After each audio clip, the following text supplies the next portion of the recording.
Salut à tous et bienvenue dans ce nouvel épisode de la rétrospective Silent Hill. Comme toujours, si vous débarquez sans avoir vu les précédents épisodes, bah déjà merci d'être là, et puis ensuite comprenez qu'il sera pas question ici de faire une critique du film Silent Hill, mais plutôt de tenter de mener une réflexion thématique et artistique à son sujet, après une certaine remise en contexte. Veuillez noter au passage que j'évoquerai librement un certain nombre d'œuvres, comprendre par là que ça risque de spoiler fort, et tout particulièrement ce film Silent Hill bien entendu. Merci de votre compréhension, et maintenant que ceci est dit, commençons sans plus attendre. Né en 1960, Christophe Gans est ce que l'on pourrait qualifier de cinéphile passionné. Il participe à la création de Starfix en 1983, une revue pensée comme une alternative au cahier du cinéma, où seraient défendus des réalisateurs déconsidérés par la presse de l'époque. On parle de cinéastes aujourd'hui reconnus tels que David Cronenberg ou encore John Woo. Gans est également reconnu pour avoir fondé le label de distribution HK Video en 1997, label qui importe sur le territoire français tout un univers de cinéma asiatique foisonnant et jusqu'ici cloisonné donc aux frontières asiatiques du coup. Des films tels que ceux de Tsui Hark ou même Takeshi Kitano arrivent ainsi sur le marché vidéo français. En parallèle de ses activités de journalisme et de distribution, Gans rencontre un producteur de cinéma, Samuel Hadida, avec lequel il écrit quelques scénarios. Il commence ainsi véritablement sa carrière de cinéaste en réalisant le segment The Drowned du Necronomicon de Brian Yuzna et Shusuke Kaneko. Le film est diffusé en festival à partir de 1993, puis connaît une sortie vidéo entre 1995 et 1996. Le résultat est globalement bien accueilli, surtout en Europe et en Asie. Fort de cette expérience, Gans se lance alors dans la réalisation de son tout premier long métrage en solo, avec l'adaptation cinématographique de Crying Freeman, lequel apparaît sur les écrans au cours de l'année 96. Si les critiques sont globalement mitigées, le film parvient néanmoins à trouver son public. La générosité de l'adaptation est saluée, de même que son respect évident des codes et du matériau d'origine. Christophe Gans lance alors la production de son deuxième long métrage, Le Pacte des Loups, et c'est peu après le début du tournage qu'il découvre Silent Hill sur sa PlayStation. Il est alors particulièrement réceptif à la proposition du jeu. Il est notamment séduit par cette histoire d'un homme qui traverse l'enfer pour sauver sa fille, et est profondément marqué par cette atmosphère qu'il trouve particulièrement terrifiante, entre le son assourdissant de la radio et la brume opaque dans laquelle baigne la ville, sans même parler du bestiaire particulièrement repoussant. Et Gans étant un passionné revendiqué, il parle directement du jeu à Samuel Hadida, alors producteur du Pacte des Loups. Gans évoque ainsi son souhait de porter l'univers si particulier de Silent Hill sur le grand écran, et quelques temps plus tard, Silent Hill 2 est publié sur PS2. A nouveau, le coup de foudre est total, et même plus puissant encore que pour le premier épisode. Gans essaie alors désespérément d'obtenir les droits d'une adaptation cinématographique, et fait donc notamment parvenir à Konami une note d'intention vidéo, traduite en japonais, dans laquelle il parle de son rapport au jeu Silent Hill, ainsi que de sa proposition de long métrage. En parallèle, chez Konami, on regarde avec envie les chiffres de vente de la saga Resident Evil, et étant donné le succès du premier Silent Hill, on fait tout pour capitaliser sur cette nouvelle marque. Des nouveaux jeux sont produits, des jeux qui ne marchent probablement pas autant qu'espéré. En termes de chiffres, il faut savoir que la saga atteint les 5,3 millions d'unités vendues en 2006, alors que du côté de chez Capcom, le seul Resident Evil 2 s'est écoulé à un peu moins de 5 millions d'exemplaires sur sa seule version PlayStation. Par ailleurs, le premier film Resident Evil, réalisé par Paul W.S. Anderson et produit par Samuel Hadida, sort au cinéma en 2002. Un film qui rencontre donc un succès suffisant pour lancer une saga de 6 films, lesquels sortent sur une période de 15 ans. C'est donc tout logiquement que lorsque ce même Samuel Hadida se présente à Konami, avec Christophe Gans comme réalisateur ayant fait ses preuves et connaisseur passionné, que les droits d'adaptation leur sont cédés. C'est donc en 2004 que l'écriture du film commence, dirigée donc par Christophe Gans, alors aidé de son collègue et ami Nicolas Boukrieff, ancien rédacteur à Starfix et réalisateur notamment connu pour Le Convoyeur. Ils sont rejoints plus tard par Roger Avery, scénariste de Reservoir Dogs et Pulp Fiction entre autres choses, afin de peaufiner les dialogues. Le rôle de ce dernier s'étoffe petit à petit, jusqu'à ce qu'il finisse par signer de son nom le scénario du film. Il faut savoir qu'à ce moment-là, le cinéma d'horreur a été profondément bouleversé par la sortie de différents films qui sont venus dynamiter le genre. L'heure n'est alors plus aux tueurs iconiques et immortels, et l'horreur adopte un ton bien plus terre-à-terre. Jouant de références communes avec le spectateur, Wes Craven conscientise le regard de ce dernier afin de détourner ses attentes avec des films tels que la saga Scream, qui poursuit la démarche métatextuelle de Freddy sort de la nuit. Il s'adresse ainsi directement à son public, lequel devient un véritable complice. Il apporte dans le même temps un regard contemporain et distant face au cinéma d'horreur grand public, et tout particulièrement au slasher. Chaque nouvel épisode de la saga propose de nouveaux tueurs, tout ce qu'il y a de plus ordinaire, tout en proposant un commentaire sur le monde du cinéma moderne, brouillant ainsi la frontière entre réalité et fiction. Puis au milieu de l'année 1999, le projet Blair Witch sort dans les salles du monde entier et devient instantanément le film le plus rentable de l'histoire du cinéma. Ce succès, il le doit certainement en grande partie à sa stratégie de communication visant à flouter les limites entre la réalité du spectateur et celle du film. Des rumeurs auraient commencé à apparaître, évoquant la mystérieuse disparition de jeunes étudiants menant une enquête sur une obscure légende folklorique. Une caméra aurait été retrouvée dans leur sillage, et le film est présenté comme un documentaire monté à partir des images filmées par la dite caméra. Ici, pas de tueurs sanguinaires, pas de créatures mythologiques, seulement des gens perdus en forêt et de vieilles légendes locales.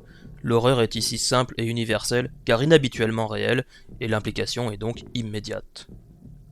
Puis en 2002, Danny Boyle se réapproprie la figure fantastique forte du zombie avec 28 jours plus tard. À la manière du projet Blair Witch, le film ancre son récit et ses péripéties dans une réalité tangible. Le film s'ouvre sur des images documentaires d'émeutes, le personnage principal boit un Pepsi à la sortie de l'hôpital et erre dans les rues désertes de Londres. Par ailleurs, la figure mythologique du zombie est altérée, laissant place à un virus extrêmement contagieux, bien plus anxiogène car dénué de caractère surnaturel à proprement parler. Le commentaire social associé aux zombies par George Romero est toujours présent, mais son exploitation est revitalisée par une modernisation générale de la mise en image et du contexte associé. Puis c'est en 2004 que la véritable bombe Saw atterrit sur les écrans. La proposition est forte, associant la fougue expérimentale d'un Danny Boyle à un tueur en série calculateur, mais surtout réaliste, notamment de par une vulnérabilité qui demeurait inenvisageable encore 10 ans plus tôt. Bien loin du croque-mitaine increvable, John Kramer, le tueur au puzzle, est atteint d'un cancer en phase terminale. A nouveau, le film est ancré dans un univers tangible au sein duquel le meurtrier ne se relève pas d'entre les morts à chaque nouveau film. Enfin, si, mais non. Par ailleurs, James Wan divise son récit en deux arcs narratifs, avec cette enquête qui se superpose lors du montage au calvaire vécu par les protagonistes. Ce découpage permet au film de lorgner davantage du côté du thriller à la Seven que vers le slasher type Halloween. Tout comme il offre au spectateur un ancrage narratif et temporel concret, et donc, possiblement, une implication bien plus conséquente que si le film avait véritablement été un pur huis clos dans une salle de bain. Le film est un carton instantané, et la première d'une longue série de suites voit le jour à peine un an plus tard. Le sous-genre que l'on qualifiera de torture porn naît ainsi dans le sillage du film de James Wan. Et c'est donc dans ce contexte que Gans commence son travail sur Silent Hill. Ses intentions sont alors tout autres. Rompu à l'exercice de l'adaptation avec son travail sur Necronomicon ou encore Crying Freeman, il aborde celle de Silent Hill en tant que messager. Son objectif est alors de promouvoir Silent Hill par le biais du média cinématographique, et il n'est pas question de se montrer irrespectueux envers la franchise et ses créateurs. C'est donc dans cette logique qu'il déclare en interview: La plus grande erreur à commettre, si on veut adapter Silent Hill, c'est de ne pas être à hauteur des gens extraordinaires qui ont fait ce jeu. Voilà ce que je dirais. L'absence de talent serait totalement répréhensible. Christophe Gans souhaite rendre son film impactant, que le spectateur adore ou déteste, peu importe, du moment qu'il a ressenti quelque chose de fort. Ainsi, il se place en opposition par rapport au paysage horrifique de l'époque, en inscrivant Silent Hill dans un héritage fantastique revendiqué, dit noble, qu'il oppose au slasher dit de base, et même globalement au cinéma d'horreur contemporain, qui joue donc sur un certain rapport au réel. Sans même revenir sur les films évoqués un peu plus tôt, le Massacre à la tronçonneuse de 2003 s'est senti obligé d'inscrire « d'après une histoire vraie » sur son affiche, afin certainement de s'inscrire dans ce mouvement. Silent Hill, au contraire, propose une rencontre du réel et de l'irréel. Le réalisateur considère que pour adapter cet univers si particulier, une certaine sensibilité est nécessaire. Une sensibilité qui se nourrit par l'art. Mais ça, on aura l'occasion d'y revenir. Gans ressent également un besoin de se diversifier en tant que réalisateur. Il refuse donc de refaire 2 fois le même film. Ainsi, il prépare son Silent Hill en opposition au Pacte des Loups et sa grandiloquence survoltée, et va davantage chercher du côté d'un film comme Saint-Ange, réalisé par son collègue et ami Pascal Laugier. Christophe Gans admet d'ailleurs une certaine influence mutuelle entre leurs films respectifs. Le Pacte des Loups aurait influencé Saint-Ange, lequel aurait lui-même influencé Silent Hill, lequel aura certainement inspiré des films tels que Martyr ou encore The Secret, d'une façon ou d'une autre. Du reste, Christophe Gans n'aborde pas son travail d'adaptation de la même manière que sur ses précédents travaux, en particulier Crying Freeman. Là où il adaptait fidèlement le récit du manga, le traduisant en langage cinématographique, Gans opte ici pour une toute autre approche. Ce n'est ainsi pas le premier jeu qui est adapté à l'écran, mais plutôt l'expérience du joueur. Le film est ainsi pensé comme un journal de bord, souvenir de voyage de Gans dans le monde de Silent Hill. Toutefois, l'histoire du film pourrait difficilement être qualifiée d'originale, puisque reprenant malgré tout toutes les grandes lignes de celle du premier jeu.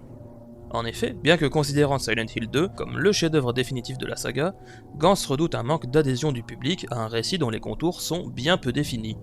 Au contraire donc de Silent Hill 1 qui pose les bases d'un monde et possède une histoire universelle.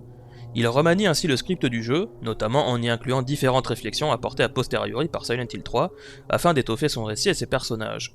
Gans réemploie également le bestiaire des jeux, à une exception près, et la bande originale de son film est uniquement composée des mélodies d'Akira Yamaoka, réarrangées pour le cinéma par le compositeur Jeff Dana. Encore une fois, l'ambition de Gans avec ce film est d'amener la globalité de la chose Silent Hill vers un nouveau public. Il y a donc une volonté logique de ne laisser personne sur le bord de la route et un refus de trier ses spectateurs. Ce premier film a alors la lourde tâche de faire adhérer les nouveaux venus et satisfaire les joueurs déjà convaincus. L'histoire donc de ce Silent Hill est celle de Rose da Silva, mère adoptive de Sharon da Silva, une jeune fille somnambule faisant des cauchemars réguliers durant lesquels elle répète un nom mystérieux, Silent Hill, vous l'aurez deviné. Inquiète pour sa fille, Rose décide donc de l'emmener dans cette ville minière abandonnée, afin d'avoir des réponses sur ses cauchemars. Arrivée sur place, Rose est victime d'un accident de voiture qui la laisse inconsciente. À son réveil, sa fille a disparu et elle part donc à sa recherche. Elle va se retrouver confrontée à différents monstres, certains issus des jeux, d'autres non, et découvrir la nature changeante de la ville. En parallèle, Christopher, mari de Rose, va partir à la recherche de son épouse et enquêter sur les origines mystérieuses de sa fille adoptive. Il va notamment croiser la route de l'officier Thomas Gucci, qui l'accompagnera plus ou moins dans ses recherches. Rose, quant à elle, va également rencontrer différents personnages plus ou moins amicaux, et notamment une certaine Alessa, une jeune fille physiquement identique à Sharon, et personnage central de ce Silent Hill. En quelques mots, Alessa est née de l'union de Dahlia et d'un homme inconnu, et malheureusement pour elle, sa tante, Christabella, est à la tête d'une communauté dogmatique influente en ville. Communauté qui condamne le péché de luxure dont la petite est le résultat involontaire. Ses camarades de classe l'insultent et l'appellent sorcière. Il est également fortement suggéré qu'Alessa aurait été abusée sexuellement. Certainement dans une ambition de corriger ce qui ne devrait être, en l'occurrence une fille sans père, Christabella réussit à convaincre Dahlia d'autoriser un rituel de purification à la mode de Salem si j'ose dire. Un rituel pendant lequel Alessa est donc censée brûler jusqu'à ce que mort s'ensuive. Cependant, celui-ci échoue et la jeune fille survit. Elle est alors hospitalisée dans un état critique, la peau complètement noircie et recouverte de plaies béantes. Elle reste immobilisée des années dans son lit d'hôpital, jusqu'au jour où elle finit par laisser échapper toute sa haine et sa colère, scindant son âme en deux identités. Un être malicieux et démoniaque qui hantera les rues de Silent Hill, la déformant au gré de ses desseins, et un bébé innocent, portant toute la bonté et l'innocence d'Alessa. C'est ce bébé qui sera recueilli par le couple Da Silva. Comme évoqué plus tôt, Gans emprunte énormément d'éléments narratifs au jeu. Il ne se prive cependant pas pour modifier le récit, quitte à en changer radicalement le sens. Ces altérations sont notamment particulièrement visibles avec le personnage de Dahlia, lequel change du tout au tout lors de son passage à l'écran. Gourou d'une secte locale et mère tyrannique dans le jeu, elle devient ici une femme brisée par le deuil et exclue de la communauté religieuse qui fait société à Silent Hill. Le rôle antagoniste qu'occupait le personnage dans le jeu revient donc ici à Christabella, qui a été créée pour les besoins du film. Mais bien qu'elle représente une figure similaire, elle est malgré tout bien loin de la Dahlia des jeux, véritable illuminée sinistre vivant recluse dans son église. Christabella est bien davantage un guide spirituel charismatique pour ses adeptes. Elle est une mère pour sa communauté, comme le berger qui mène son troupeau. Dans le jeu, Dahlia sacrifiait son enfant pour tenter d'invoquer Dieu la Mère, l'enfant en question n'étant qu'un moyen pour arriver à une fin. Christabella, quant à elle, est tellement engoncée dans son dogme qu'elle considère Alessa comme un péché qu'il faut éradiquer. La finalité est peu ou prou la même dans les deux cas, mais les raisons qui y ont conduit sont tout autres. Ainsi, la communauté habitant l'église dans le film n'est pas l'ordre des jeux. En effet, l'ordre en question, s'il reprend un champ lexical sacré, est complètement traité comme une secte occulte satanique, avec notamment des rituels d'invocation et des symboles qui en rappellent d'autres. À l'opposé, la communauté religieuse du film, si ses membres sont qualifiés d'illuminés, reste bien plus traditionnelle, prônant des valeurs de vertu. L'antagonisme naît ici de la rigidité et des pratiques de cette communauté, renvoyant notamment à l'Inquisition, ou plus directement au procès des sorcières de Salem. À nouveau, la fonction antagoniste demeure dans le film, mais les contours ont changé vis-à-vis du jeu. Et donc de la même manière, Harry Mason, qui servait initialement de protagoniste, a été remplacé par Rose Da Silva, également créée pour les besoins du film. Dans les deux cas, il s'agit d'un parent qui part à la recherche de sa fille, mais le fait d'utiliser ici un personnage féminin plutôt que masculin amène un nouveau regard sur certains éléments, tout en renouvelant le sens de l'histoire. Gans dépouille ainsi tout son récit de personnages masculins. Enfin, c'est le cas jusqu'à ce que la production s'en mêle et demande de donner de l'importance au personnage de Sean Bean afin de ne pas s'aliéner un certain public masculin. Je reviendrai plus tard sur ce point, ce qu'il faut retenir c'est que le casting largement féminin offre au film un sous-texte omniprésent sur la maternité. Que l'on parle de celle de Rose ou de Dahlia, ou bien de la communauté religieuse guidée par Christabella et qui fonctionne donc par un système matriarcal.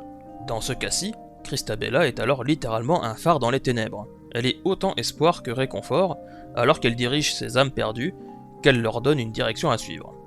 Christabella est ainsi l'incarnation directe de cette figure maternelle, littéralement divine.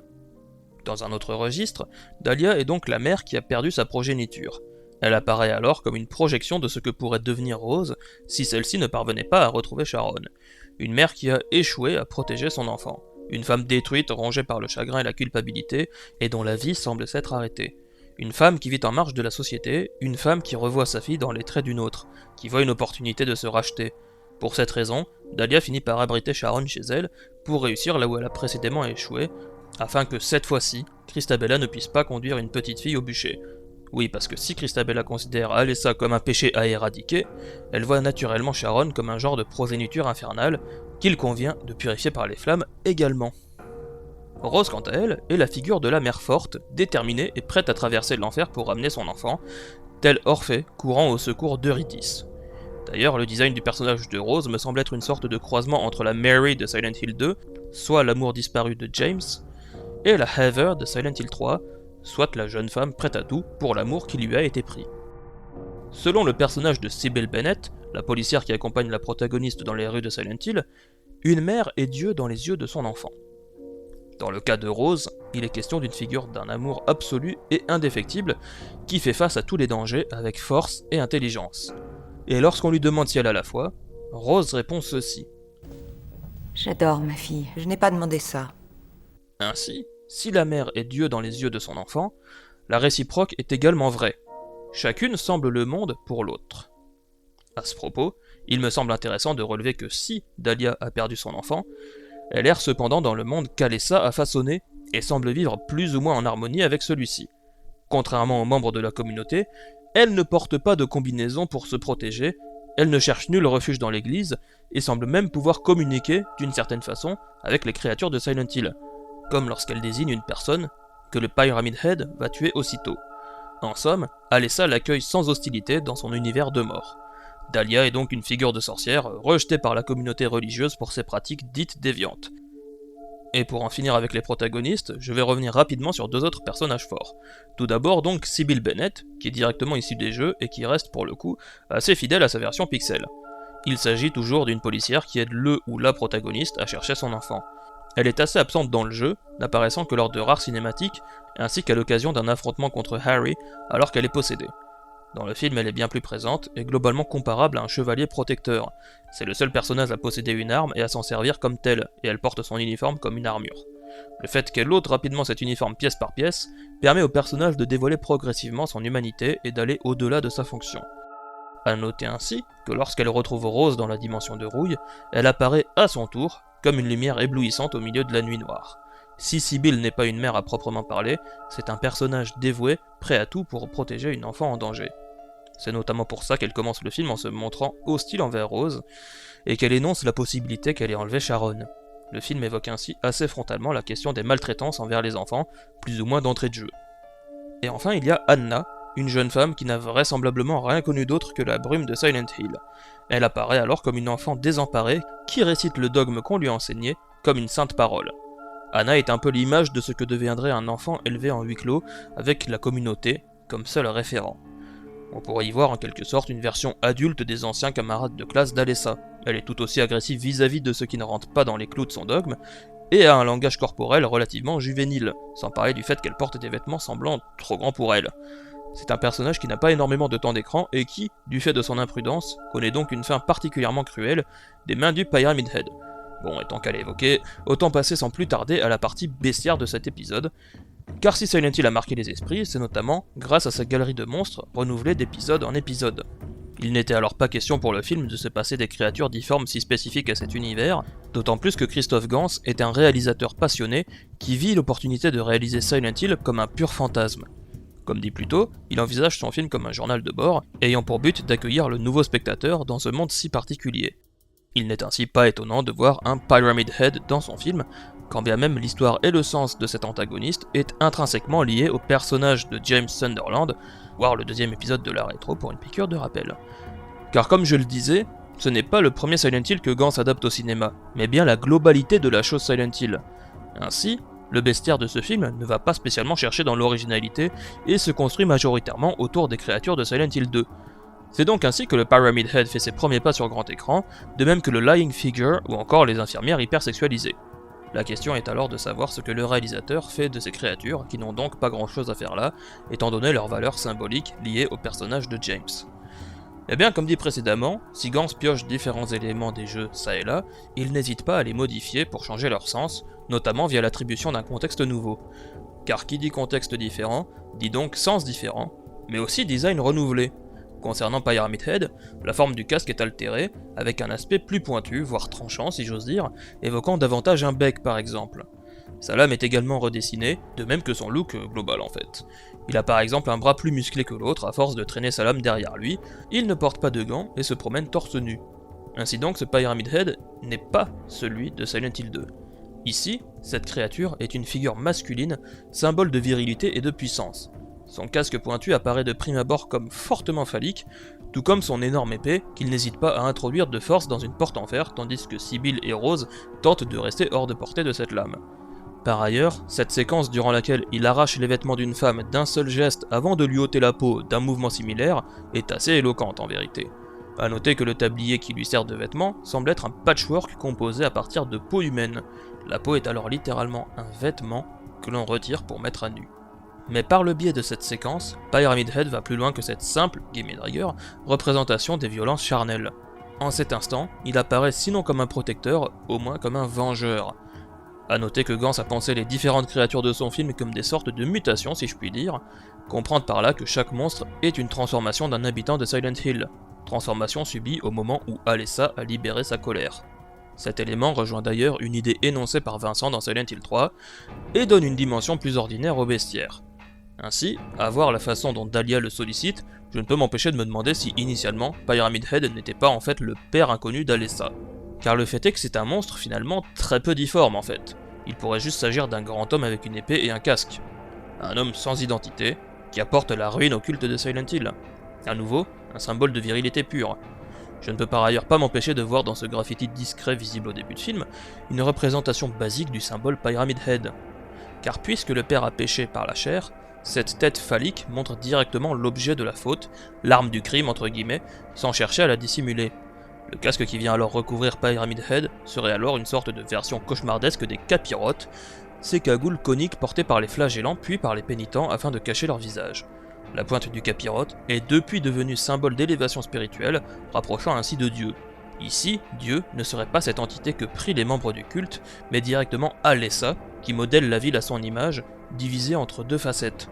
Pyramid Head serait alors une sorte de champion d'Alessa, qui n'expie pas un quelconque péché, mais qui punit avec violence. A noter qu'ici, la forme spécifique du casque pointe aussi bien vers le ciel, le paradis, que vers la terre, l'enfer.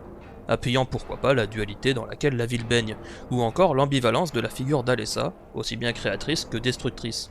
Et pour continuer sur cette idée de champion, si la pyramide est un symbole éminemment phallique, la forme en losange caractéristique de ce casque-ci n'est pas sans m'évoquer personnellement l'appareil génital féminin, une vulve qui recouvre un phallus. Le symbole viril se retrouve alors détourné, et plus qu'autre chose, Pyramid Head serait donc cette figure de chair, une chair qui instrumentalise les organes reproducteurs via ses outils de métal fortement sexués, une lourde épée qui pénètre et un casque qui est pénétré, un outil de destruction et un outil de protection. Si Anna meurt la peau arrachée, c'est peut-être, d'une certaine façon, parce qu'elle ne mérite pas cette chair qu'elle renie selon le Pyramid Head et donc selon Alessa.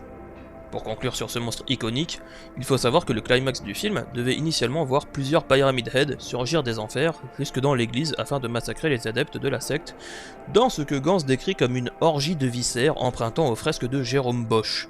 Chacun des bourreaux aurait été affublé d'une arme spécifique, allant bien entendu de l'épée à la lance, en passant par exemple par le fléau. Cette scène, référence évidente à ce passage issu de Silent Hill 2, a cependant dû être remaniée pour des raisons de budget et de calendrier, et c'est finalement Alessa elle-même, sur son lit d'hôpital, qui vient punir la communauté. Une idée qui reste dans l'esprit de Silent Hill 2, qui proposait différents boss dont les différents designs tournaient autour d'un lit, et qui renvoie pour le coup au concept de Deus Ex Machina. Comme selon la grande tradition du théâtre antique, Alessa, figure de création et de destruction, attachée dans son lit de ferraille, remonte des enfers pour, entre guillemets, sauver la situation, et punir les hérétiques qui opèrent contre elle. Le résultat final va alors ouvertement chercher du côté d'Urotsuki Doji, teinté d'une bonne dose de Hellraiser. Alessa devient une figure vengeresse et sanguinaire que l'on invoque afin qu'elle inflige des tourments charnels particulièrement brutaux, comme selon la grande tradition des Cénobites. Cette influence barkerienne se retrouve également avec le concierge, seule créature inédite à ce film Silent Hill, et designée, semble-t-il, par Gans lui-même. Ici, le lien avec l'existence antérieure de la personne est clairement énoncé directement via cette étiquette affublée d'un nom, celui de l'homme qui aurait abusé Alessa. Et en termes de design, ce concierge est en somme un individu peu déformé, outre sa peau brûlée et écaillée. Sa vraie monstruosité tient surtout de sa position pour le moins caractéristique, clairement inspirée des pratiques sadomasochistes dites du bondage. En somme, ce monstre n'est que souffrance et plaisir charnel. Ses mouvements spécifiques de la langue sont d'ailleurs parfaitement éloquents. Ainsi, le concierge ne dénoterait pas forcément s'il se trouvait dans une quelconque suite de Hellraiser, avec sa façon de mélanger douleur et plaisir de chair avec option fil barbelé. D'autant plus que le fait que cette créature soit présentée directement comme l'évolution entre guillemets d'un homme normal, trouve un certain écho dans cette séquence de Hellraiser 2, où les Cénobites tués prennent une apparence humaine. Ces plans amènent l'idée, reprise par Gans, que toutes ces entités cauchemardesques étaient des individus tout à fait normaux dans une vie antérieure. Pour en revenir au concierge, il est à noter que, comme la ville, cette créature existe sous deux états si je puis dire. Lorsque la brume recouvre les rues, le concierge est figé tel une statue, piégé par des fils barbelés au fond des toilettes où il aurait accompli sa besogne. Puis lorsque les murs commencent à fondre, il s'anime, rampe au sol, faisant des mouvements de va-et-vient avec sa langue, et libère une horde d'insectoïdes. Avant d'enchaîner, je pense important de préciser que, de ce que j'ai compris, certains verraient dans la posture du monstre une forme de castration punitive à la suite du viol d'Alessa, Une théorie à laquelle je ne souscris pas forcément à titre purement personnel, étant donné justement que c'est le concierge qui semble créer les insectes comparables à des spermatozoïdes porteurs de mort. Alors qu'il pose la main sur les parois, celles-ci se déforment et les insectoïdes en jaillissent.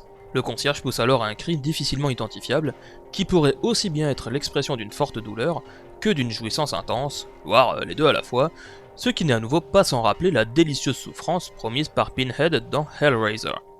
Et donc, concernant ces insectes, appelés creepers, il s'agirait, de façon très simple, d'une représentation cauchemardesque du sperme, et un sperme porteur de mort, comme le témoignent ces explorateurs qui se retrouvent ensevelis sous les insectoïdes.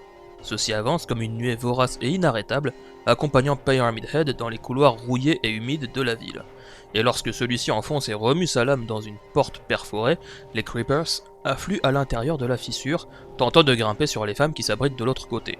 Par ailleurs, lorsqu'il parle de cette séquence, Christophe Gans n'hésite pas à la présenter comme, je cite, le moment où Pyramid Head viole la porte. Le lien entre le creeper et le spermatozoïde est alors clairement assumé, d'autant plus que ces insectoïdes sont pourvus de visages humains. A noter que lors de cette scène, en face de la porte se trouve un conduit d'aération étroit. Il pourrait y avoir un monde où ce conduit serait similaire à un ovule à féconder, mais en vérité j'ai l'impression de légèrement commencer à surinterpréter, je préfère donc continuer avec une autre contribution controversée au bestiaire de ce Silent Hill. Oui, puisque si la présence de Pyramid Head dans le film a déclenché la polémique parmi les fans de la saga, il apparaît évident que les infirmières ont elles aussi causé un certain scepticisme dans ce même milieu. Étant donné leur caractère érotique prononcé, traduisant un regard masculin désireux, celui d'un James dont la longue maladie de sa femme l'a certainement privé des plaisirs de la chair durant de longs mois, voire années, il apparaît judicieux de questionner leur place ici, dans un monde façonné par une enfant qui allait encore à l'école avant de finir à l'hôpital. Ces infirmières-là n'auraient effectivement rien à faire dans le premier jeu Silent Hill. Mais la Alessa du film n'est pas la Alessa des jeux, puisqu'il y a une différence fondamentale entre les deux, différence sur laquelle le métrage met l'accent. C'est que, comme dit plus tôt, elle est née d'un père inconnu, ce qui, pour un ordre aussi dogmatique que celui présent à Silent Hill, représente un péché abominable, un péché de la mère qui aurait succombé à la perversité et à la luxure, rejetant la morale sacrée. Alessa est, malgré elle, le fruit pourri, la pomme qui a exclu Dahlia de la secte, et donc du jardin d'Éden. D'ailleurs, tant que j'y suis, il y a ce moment où Christabella appelle un de ses fidèles Adam, et je ne peux donc pas m'empêcher de me demander s'il serait pas en vérité le père d'Alessa, un Adam qui a croqué la pomme interdite, mais qui n'a pas été découvert et n'a pas été banni du jardin d'Éden. Bon, bref, tout ça pour dire que ces infirmières, qui sont tout autant séduisantes avec leur forme voluptueuse que repoussantes avec leur visage déformé, et qui gardent l'accès à la chambre d'Alessa, me semblent être des images conceptuelles de la mère qui ne suit pas la doctrine de l'ordre. La mère comme femme qui jouit de son corps comme elle l'entend, la femme que l'église qualifierait allègrement de dévergondée. Les mouvements très saccadés et chorégraphiés de ces créatures seraient éventuellement un renvoi au mythe du sabbat sorcier, ces réunions nocturnes clandestines où les jeunes femmes dansaient de façon débridée et lubrique. Ce n'est certainement pas un hasard si ces créatures sont interprétées par des stripteaseuses et que leurs gémissements sont concrètement des simulations d'orgasme. Le fait qu'elles protègent la chambre d'Alessa, qui est comparée au démon, renvoie également à ce concept de sabbat comme instant de communion démoniaque. Et puisque je parle de communion et donc d'union, il faut également relever que les infirmières font corps ensemble.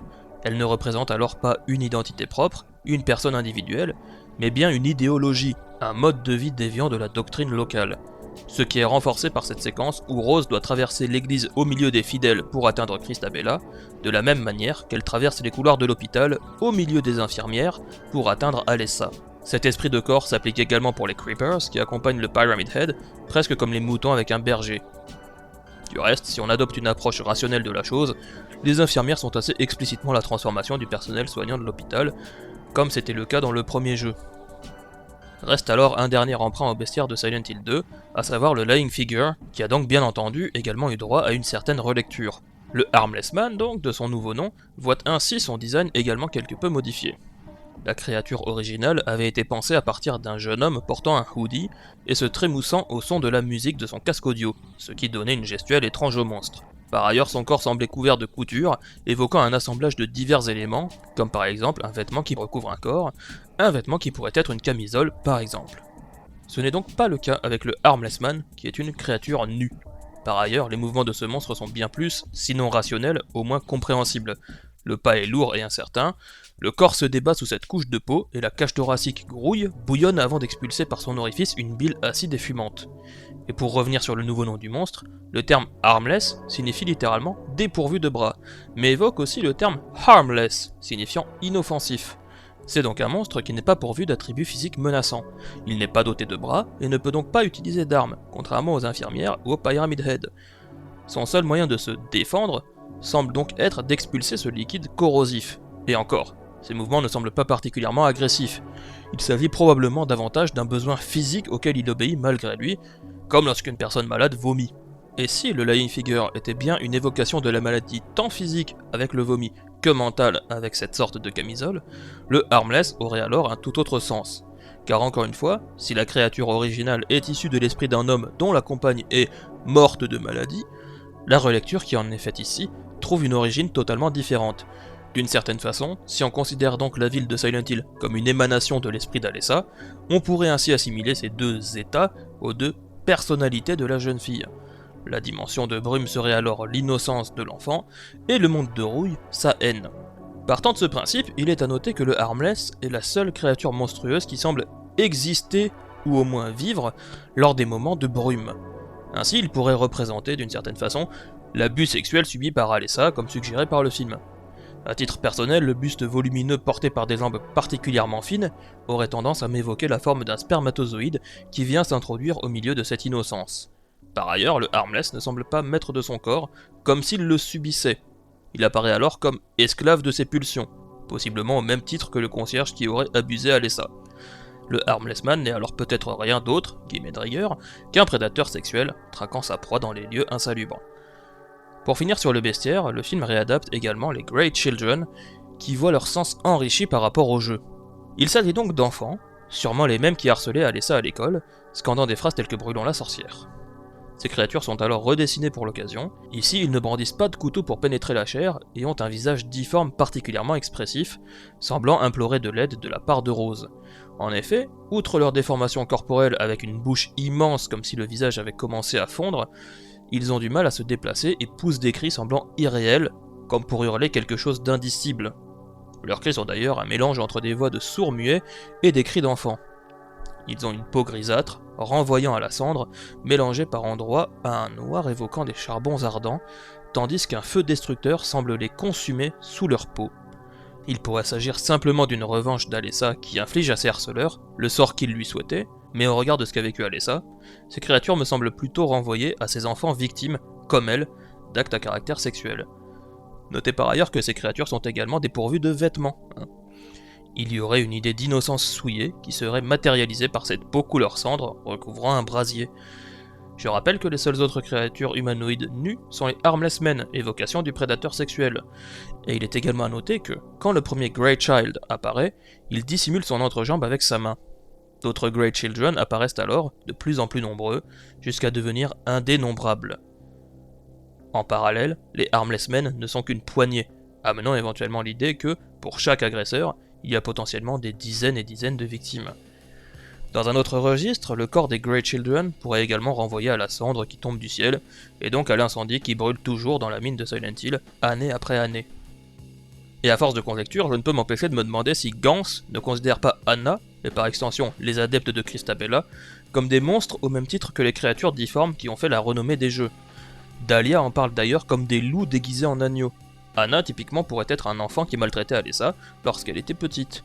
Une enfant qui a physiquement changé, qui a donc connu une mutation, mais qui reste la même. Une personne d'apparence inoffensive, mais qui n'hésite pas à agresser violemment pour un oui ou pour un non. Puisque les adeptes se protègent derrière les apparences, la mise à mort d'Anna par le Pyramid Head viendrait dévoiler la substance de cette communauté, tout en rappelant certaines séquences de Silent Hill 2. Si Pyramid Head est la force de la chair, la communauté est la négation de la chair. D'ailleurs, les premiers adeptes que Rose croise sont menaçants, agressifs, complètement recouverts par des combinaisons de mineurs. Ils apparaissent alors comme des monstres de cuir et de fer, des monstres à la solde de Christabella. A noter que lorsque cette dernière ordonne à ses disciples d'attaquer Rose et Sibyl, elle fait un geste de la main. Un geste que faisait déjà Dahlia, lorsqu'elle invoquait Pyramid Head pour qu'il tue Anna. Dahlia et Christabella sont ainsi deux figures maternelles opposées, qui s'affrontent par le biais de leurs enfants, même si le terme de pion serait plus juste. Une guerre de la chair contre l'esprit. Cet affrontement pourrait également s'étendre au changement d'état que subit la ville. L'église surélevée serait en quelque sorte l'épicentre du monde de brume, insensible à la transformation de la ville, de la même manière que la chambre d'Alessa est l'épicentre de la dimension de rouille et qui demeure dans cet état permanent. Rose, quant à elle, se retrouve prise entre deux feux au milieu de cette guerre sainte entre guillemets et se voit contrainte de choisir un camp.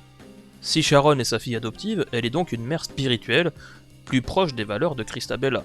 Je rappelle au passage le caractère clairement paradisiaque de cette séquence au pied de l'arbre. Rose finit cependant par accepter la chair et accueille ainsi le côté sombre d'Alessa en son sein. On peut noter au passage que, de la même manière que Sybil retire petit à petit son uniforme de police, la tenue de Rose évolue au fil du film, marquant ainsi visuellement son évolution. Elle commence par perdre son manteau, arraché par les Grey Children, comme pour lui ôter une certaine protection face à un environnement hostile, puis lorsqu'elle arrive à l'église, sa tenue claire se retrouve souillée par le sang d'Anna. La pureté rencontre la chair. Puis, sa tenue brunit petit à petit, comme si le sang imprégnait le tissu, jusqu'à devenir intégralement rouge lors de la rencontre avec Alessa. Rose devient alors un être de chair, véritable échantillon contaminé par le monde de rouille. Ainsi, lorsqu'elle revient à l'église, elle ne porte plus son gilet, révélant ainsi ses bras dénudés, qui jurent avec les longs habits amples des cultistes.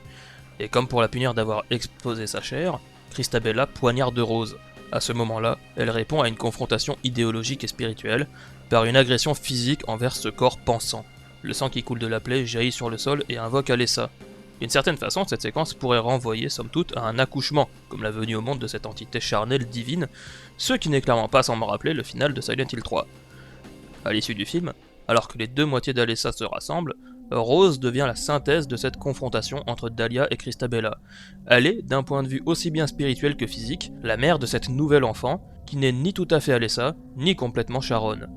Rose et sa fille sont devenues des personnes nouvelles au cours de ce périple, et bien qu'elles quittent la ville de Silent Hill, le monde de brume continue de les suivre, car elles portent toujours en elles les traces de cette évolution. La dimension de rouille demeure également, endormie, mais prête à ressurgir à tout moment. En parallèle de tout l'arc narratif autour de Rose, Christopher, son mari, ne va pas rester les bras croisés alors que sa compagne est partie avec leur enfant. Il se lance rapidement à la poursuite de sa famille et finit par mener sa propre enquête de son côté, devant leur disparition mystérieuse. Toute cette partie consacrée au personnage de Sean Bean a été ajoutée, comme dit plus tôt, à la demande des producteurs qui espéraient donc ne pas faire fuir un certain public masculin face au casting majoritairement féminin. Et si Gans avait eu cette liberté, il n'aurait clairement pas rechigné à couper toutes ces séquences, notamment car elles permettent d'ancrer Silent Hill, la ville, comme le film, dans une sorte de fausse réalité tangible, tranchant avec les ambitions fantastiques du projet. Cet arc amène l'idée que les dimensions de brume et de rouille appartiennent à une autre couche de réalité, un autre monde pour le dire simplement. Ainsi, le jour et la nuit de Christopher ne se succèdent pas de la même façon que les dimensions de brume et de rouille. Ces séquences sont aussi l'occasion de présenter un peu la nouvelle histoire de la ville, car si dans les jeux Silent Hill a toujours été une ville paisible en bord de lac, vivant notamment de tourisme, le film en fait une zone minière abandonnée. En effet, un accident aurait eu lieu, créant un incendie dans la mine qui continue de brûler année après année, répandant des vapeurs toxiques dans les rues. C'est également pour cette raison que de la cendre tombe du ciel dans la dimension de brume, et que les adeptes de Christabella s'équipent de combinaisons de mineurs. Ils emportent d'ailleurs avec eux un oisillon censé les prévenir d'une transformation prochaine des lieux, de la même manière que les mineurs, dans le temps, emportaient un canari qui les prévenait à leurs dépens des dangers, type fuite de gaz. Ces éléments viennent étoffer l'univers du film et participent à inscrire le parcours de Christopher dans une logique de contextualisation et donc de résolution de mystères. Ainsi, ces séquences s'inscrivent logiquement dans un tout autre registre cinématographique que le reste du film. Quittant son univers fantastique, le métrage se transforme en enquête empruntant une certaine esthétique reprise du film noir. Je pense bien sûr à cette pluie battante, ce jeu de clair-obscur marqué et ces longs impairs que portent les personnages. Ainsi, si Chris et Rose vivent leurs aventures en parallèle, ils appartiennent concrètement à deux mondes différents, tant dans l'histoire du film que dans son genre. Ce constat s'impose de lui-même à plusieurs reprises, et notamment lors de la scène finale, durant laquelle Rose et Sharon parviennent à rentrer chez elles. Rose s'installe sur le canapé, tandis que Chris, qui dormait sur ce même canapé, se réveille, et constate que la porte de la maison est ouverte, mais qu'il n'y a personne.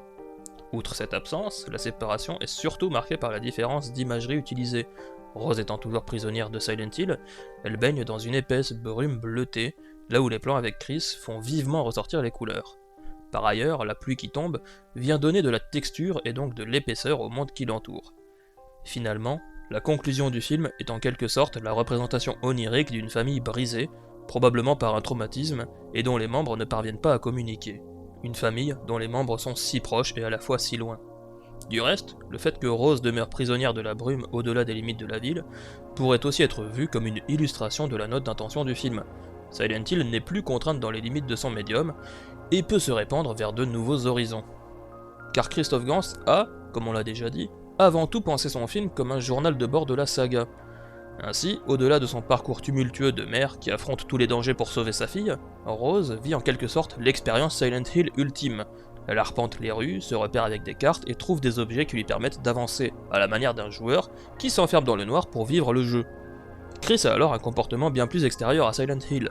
Il enquête, fouille dans des vieux documents et remonte les pistes pour faire sens de cette ville mystérieuse. Il adopte alors une posture similaire aux fans qui va se renseigner sur les forums, étudier l'univers du jeu, élaborer des théories autour de la franchise, tout comme je suis moi-même en train de le faire avec cette rétrospective. Et à la fin du film, si Rose rentre chez elle sans forcément savoir que plus rien ne sera plus jamais comme avant, Christopher en veut davantage et a la ferme intention de poursuivre ses recherches, conscient qu'il est encore loin d'avoir toutes les cartes en main. D'un point de vue narratif, on peut donc tout à fait imaginer une suite au film, au cours de laquelle le personnage de Chris retournerait à la recherche de sa femme, dans une sorte d'hommage à Silent Hill 2. C'est d'ailleurs peut-être ce que Gans avait en tête quand il évoquait à l'époque la possibilité d'une suite. Autrement, je trouve intéressant d'insister sur le fait que le personnage incarné par Sean Bean porte le nom de Christopher, soit à une lettre près, le même nom que le réalisateur du film. Peut-être est-ce une façon pour lui, malgré tout, de s'ancrer dans l'histoire de la saga, d'assumer que cette vision de l'univers est la sienne. L'arc du personnage pourrait ainsi être comparable à une note d'intention, le personnage comme le réalisateur adoptant le même comportement vis-à-vis de Silent Hill. Le fait que Gans aurait voulu couper ces scènes peut alors être vu comme une volonté de s'effacer derrière le film. Bon, je sais pas trop où je vais avec ça, mais je trouvais ce parallèle amusant. D'autant plus que la transition est donc toute trouvée pour faire un petit point étymologie. Car en effet, Silent Hill, comme son rival Resident Evil, a la particularité de présenter une certaine vision des États-Unis par un prisme culturel japonais. Les prénoms des personnages Silent Hilléens ont toujours été assez ordinaires. Harry, James, Mary, Angela, Eddie, et la liste est encore longue. Seuls quelques noms sortent de l'ordinaire, allant chercher une sonorité plus exotique entre guillemets, comprendre par là européenne. C'est le cas de Claudia, ou encore Alessa. Le film de Christophe Gans, lui, a, comme vous l'aurez constaté, décidé de modifier les personnages de son récit, et donc, dans certains cas, leur nom, afin d'inscrire son histoire dans une esthétique bien plus européenne, aux influences religieuses plus directes et assumées. Cheryl, nommée ainsi en hommage à Cheryl Lee, prend le nom de Sharon dans le film, un prénom d'origine hébraïque dérivé de Sharon, désignant spécifiquement la plaine fertile située entre les collines samaritaines et la côte méditerranéenne. De la même manière, Harry devient donc Rose, un prénom qui renvoie directement à la fleur du même nom, qui serait sommairement symbole de paradis chez les premiers chrétiens, ou plus simplement une image de beauté et d'amour, avec une certaine dangerosité amenée par les épines. Le lien mère-fille unissant les personnages évoquerait ainsi la rose de Sharon, symbole d'amour et de guérison, mais aussi de fertilisation de l'âme. L'âme est ainsi perçue comme un désert qui, sans amour divin, traduit par la prière, se couvrirait de ronces, symbole du péché. Et je ne vais pas trop pousser dans ces détails car mes notions en théologie sont extrêmement minces. D'ailleurs, si vous vous y connaissez, n'hésitez pas à me corriger dans les commentaires si je dis de la merde, mais il semble évident que Gans a été influencé par un lexique et une imagerie bien spécifiques. Ce n'est donc pas un hasard si le nom d'enfer est ouvertement cité, tout comme cette croix qui occupe une bonne partie de l'écran lors de la première scène n'est pas non plus là par hasard. Dans la continuité directe, cette scène de repos contre l'arbre baigné d'une lumière douce et chaleureuse convoque directement l'idée du paradis, alors renforcée par ce panneau citant l'épître aux Corinthiens, issu du Nouveau Testament. Par ailleurs, j'aimerais revenir sur le personnage de Christopher da Silva. Au-delà d'un éventuel clin d'œil visant à gonfler l'ego de Christophe Gans, comme évoqué plus tôt, on peut se référer directement au sens de ce nom, issu du grec Christophoros, désolé pour la prononciation, littéralement celui qui porte le Christ. Ce nom est globalement assimilé à une idée de protecteur de la foi chrétienne. Ainsi, Rose, qui laisse Christopher derrière elle, c'est un personnage qui abandonne sa foi. Elle quitte le paradis pour s'aventurer en enfer. Dans un registre moins direct, le nom da Silva, qui désigne la famille, vient de silva, forêt en latin, ou encore ronce en portugais. Outre renforcer ce champ lexical européen, on pourrait y voir une évocation de l'arbre d'Éden, aussi bien que des ronces du péché. Cela dit, ça peut aussi être un simple clin d'œil au fait que la famille vit visiblement près d'une forêt. A noter par opposition que le nom Mason utilisé dans le jeu vient du français maçon, celui donc qui travaille la pierre. Cette évocation sylvestre dans le film pourrait alors simplement servir de démarcation. Les Mason du jeu ne sont pas les Da Silva du film. Et pour terminer rapidement sur les questions d'étymologie, le personnage d'Anna porte un nom d'origine hébraïque signifiant grâce, faveur. Anna pourrait ainsi être vue comme un cadeau qui a été offert, par exemple à sa mère, ou encore un cadeau que l'on déballe. C'est dégueulasse. Christabella, de son côté, bien que figure antagoniste, évoque des idées de vertu et de spiritualité. Elle nomme la beauté du Christ. En l'occurrence une beauté séductrice et charismatique, mais trompeuse car corrompue. Enfin, l'officier Thomas Gucci, qui accompagne Christopher dans sa recherche de sa femme, pourrait renvoyer à Thomas, juif de Galilée et apôtre du Christ. L'évangile de Jean le décrit comme incrédule, doutant de la résurrection. Ainsi, le personnage du film ne croit pas aux différentes dimensions qui se superposent à Silent Hill, et rejette donc le fantastique du métrage. Pour ce qui est de son nom de famille, Gucci donc, je n'ai malheureusement trouvé aucune origine sérieuse au-delà de la célèbre marque de mode. Voilà qui conclut donc ce segment étymologique, ne reste alors plus qu'à faire comme à l'accoutumée, un point référence artistique, mais avant cela, j'aimerais pour une fois faire une petite lecture de l'affiche du film, notamment parce qu'elle a été mon tout premier contact avec la saga Silent Hill quand j'avais même pas encore 10 ans. Tout d'abord, elle reprend le motif habituel des jaquettes des jeux, avec ce visage altéré comme élément visuel central. Les jeux appliquaient généralement différentes couches de filtres pour détériorer l'image, rendant le visage plus ou moins difficile à identifier. Ce motif avait du sens, notamment dans sa façon d'annoncer la couleur. Jouer à Silent Hill, c'est plonger dans l'esprit déformé et perverti d'un protagoniste. Même la jaquette européenne du 4ème épisode, derrière son pas de côté évident, mettant en image la porte scellée de la chambre 302, respecte malgré tout ce motif. Déjà par l'idée que cette fois-ci le personnage ne sera plus enfermé dans son esprit, mais dans son appartement, mais aussi et surtout parce que cet appartement en question est pensé comme un personnage à part entière, au même titre que la ville de Silent Hill, telle que pensée par Gans. L'affiche du film, quant à elle, n'altère pas directement son image, mais préfère plutôt déformer le personnage représenté. Ce personnage, c'est bien entendu Alessa, portant un uniforme d'écolière, alors qu'elle pose pour une photo individuelle de type portrait. Le fond est noir, rien n'entoure le personnage à part les ténèbres qui se noient dans la chevelure de la jeune fille. Une chevelure sombre qui tranche avec sa peau blanche. Il est alors question de dualité, la noirceur ténébreuse recouvrant cette blancheur pure. Autrement, ce qui saute directement aux yeux sur cette affiche, c'est l'absence de la bouche. La jeune fille ne peut pas se nourrir, mais surtout, elle ne peut pas parler, elle est porteuse d'un lourd secret, elle a vécu quelque chose d'indicible. On remarque ensuite le regard droit, figé et vide de vie du personnage. Peut-être que quelque chose est mort à l'intérieur d'elle. Tous ces éléments évoquent plus ou moins directement l'agression qu'aurait subi le personnage. Enfin, l'uniforme amène un aspect daté à l'image, comme si nous plongions dans une autre époque. Cette idée du temps passé est également visible sur l'affiche, avec ces petites craquelures qui recouvrent l'image, comme s'il s'agissait d'une toile ancienne. D'ailleurs, la séquence où la vérité est révélée à Rose emprunte une esthétique ancrée dans les années 60, la Vincente Minnelli, associée à un effet Super 8 extrêmement dégradé, conférant un aspect vieux film de vacances des enfers, allant dans ce sens d'une plongée dans un passé obscur, afin de lever le voile dessus. Et tant qu'à parler inspiration, c'est donc parti pour le segment référence artistique. Oui, car si les jeux Silent Hill ont toujours été particulièrement référencés, Gans est définitivement un réalisateur de l'hommage et de la citation. C'est notamment un immense fan de culture geek, comme le témoigne ce clin d'œil assumé au personnage d'Ivy de la saga Soul Calibur dans son film Le Pacte des Loups. Et s'il ambitionne avec son Silent Hill de lever le pied sur les citations explicites, il reste un réalisateur énormément influencé.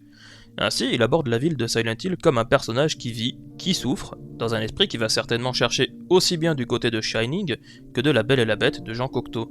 Certes, le décor est beaucoup moins animé que chez Cocteau, les murs ne vont pas se mettre à suivre Rose du regard, mais ils exhibent tout de même les souffrances endurées par Alessa.